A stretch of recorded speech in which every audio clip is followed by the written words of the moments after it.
Hello everyone, I am Amrah Kakoti, and today me and my group members Ayush Pandey and Akhil Pandey are going to show you what we can do on AWS and show you some basic tasks that we can perform on AWS. So before we start, let us know what AWS actually is. AWS is a cloud computing platform that offers a variety of services to help organizations and individuals build solutions. So today I am going to show you how to create an AWS instance. An AWS instance is a virtual machine on the Amazon Web Services platform that allows users to run cloud-based applications. So let us see how we can actually perform uh, this function.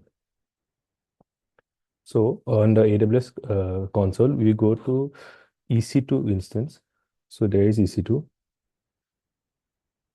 and then we can see in instance there is zero running instance, so we click on instances, and you can see there is no instance, so we click on launch instance, and then we have to give it a name. So we are going to give project.yt.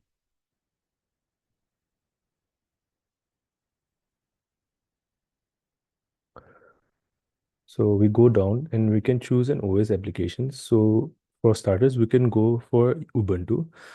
Then we go down and then there's instance type. So there's a lot of different instances that we can choose from, but we are going to take T3.micro as it is a free. Then there is different key pairs. So when we scroll down network settings, we can choose an existing network setting or create a new network setting. Then we can choose default network setting. We can go down, we can configure the storage of how many space we need for our new instance. You can go to advanced details.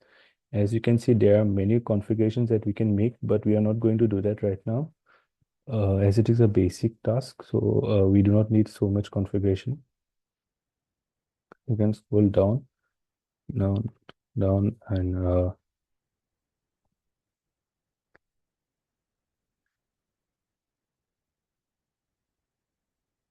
so in the summary window on the right side of the screen, you can see there we have summarized what we have selected, and you can select on launch instance. Okay, so key pair is needed. Okay, so key pair we can choose default value, and then we can choose launch instance.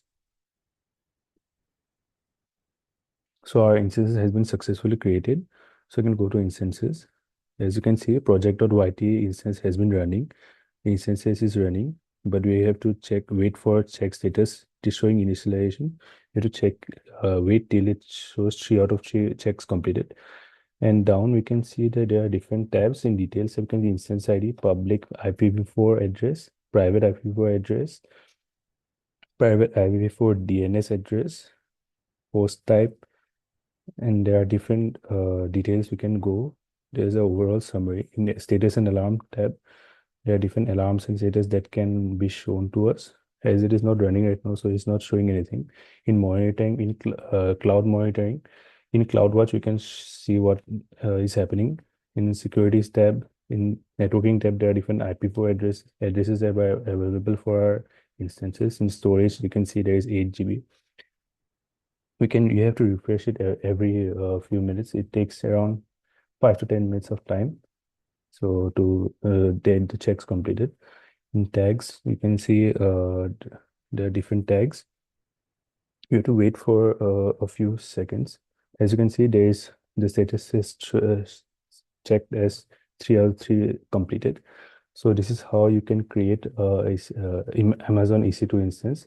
So now my friend Ayush is going to show you how to create an S3 bucket. Thank you.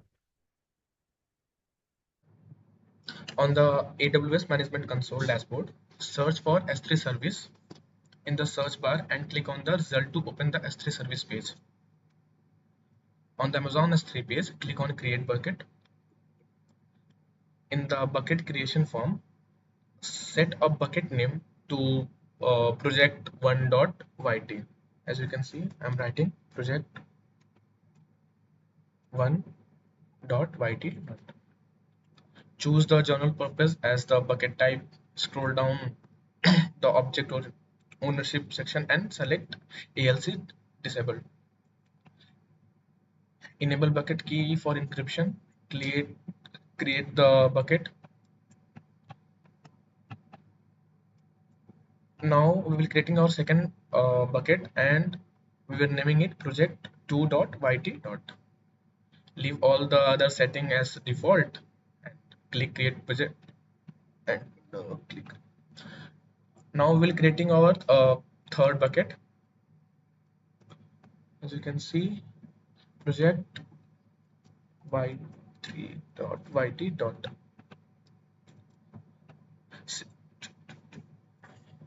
Setting. Similarly, creating the third bucket following the same step as above, upload files to project1.yt.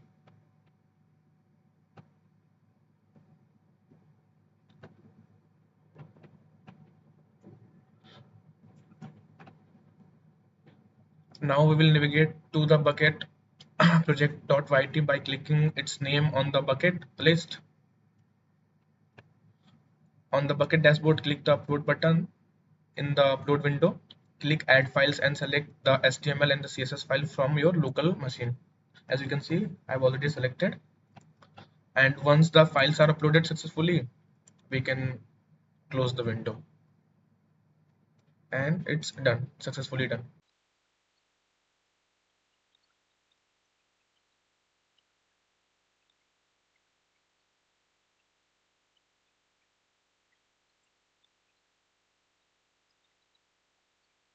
As for the cloud computing project, now I will write IAM roles.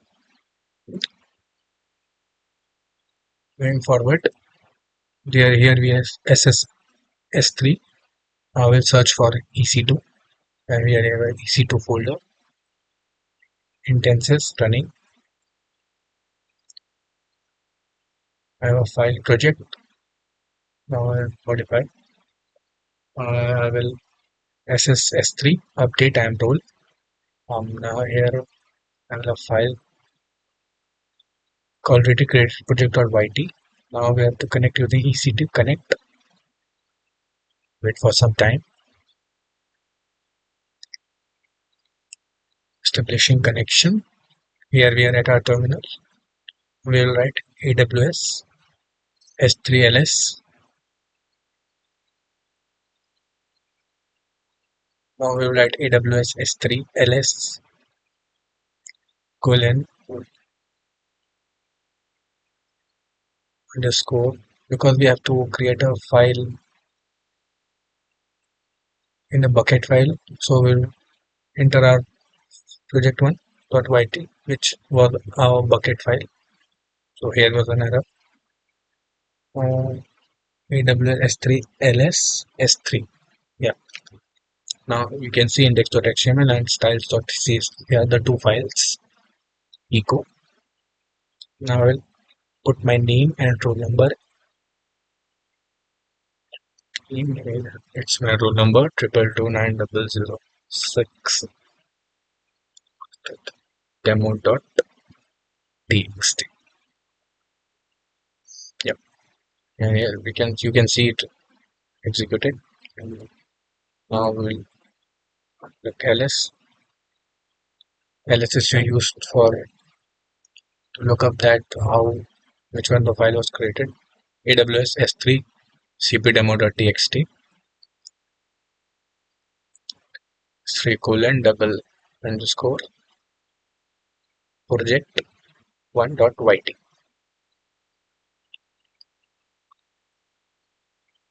The file is created. Now we'll get back to the S3. Yes, we will open it. Yes, here you can see we can already created a bucket file at a demo.txt.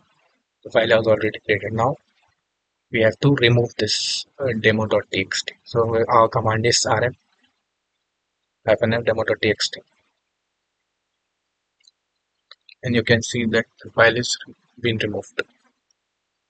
ls to let's say no, we have total 0. Here we have no file because the file was removed. Now we will create AWS S3 CP project dot YT and demo.txt. I'm sorry, it was an error. Dot ls underscore l. We can say that total 4. We have a file demo.txt. Now we will EC2 gain then running. We have to terminate this. So we will stop and now this project is completed. Thank you.